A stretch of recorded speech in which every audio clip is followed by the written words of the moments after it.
Welcome to Mia's Stories.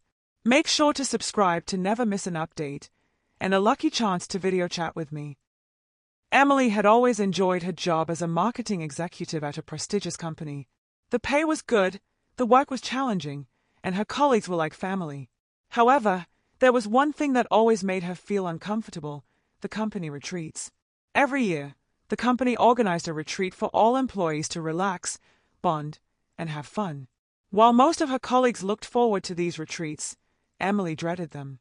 It wasn't that she didn't want to have fun or bond with her colleagues, but it was the pressure of having to conform to the company's strict dress code that made her anxious.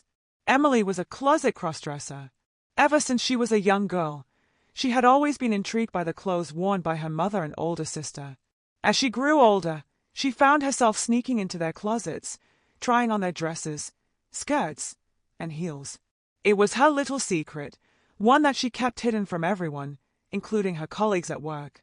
As the retreat date approached, Emily found herself feeling more and more anxious. She knew that all the activities would require her to wear the company's branded polo shirt and khaki pants.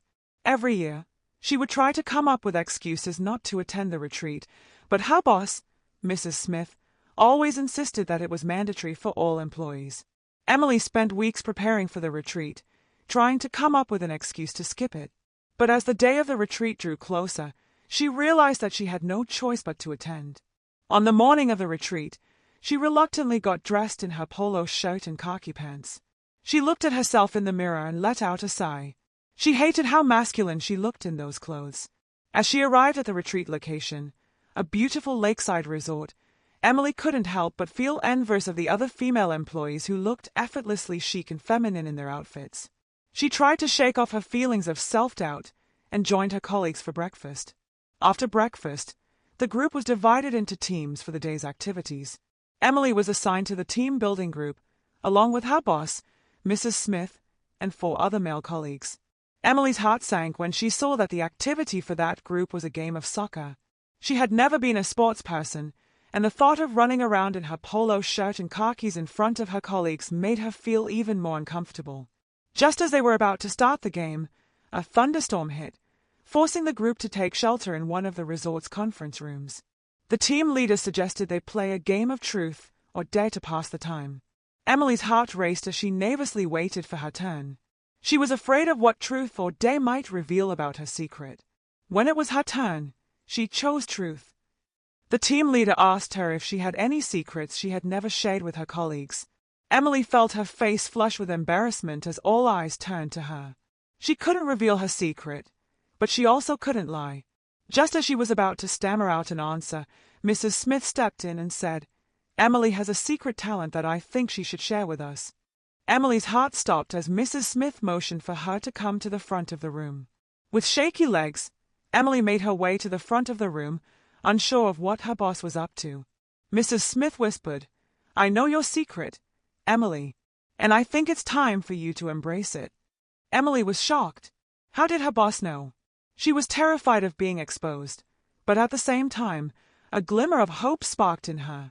With Mrs. Smith's encouragement, Emily let go of her fear and revealed her love for cross-dressing to her colleagues. She showed them pictures of herself in dresses and explained how it made her feel empowered and confident. To her surprise, her colleagues were supportive and accepting of her. They even shared their own secrets and insecurities, creating a bond of trust and understanding within the group. The thunderstorm eventually passed, and the group continued with their scheduled activities. But this time, something was different. Emily no longer felt self-conscious or out of place.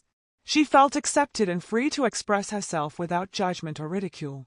As the day came to an end, the group gathered for a bonfire by the lake. Emily was feeling more confident than ever before.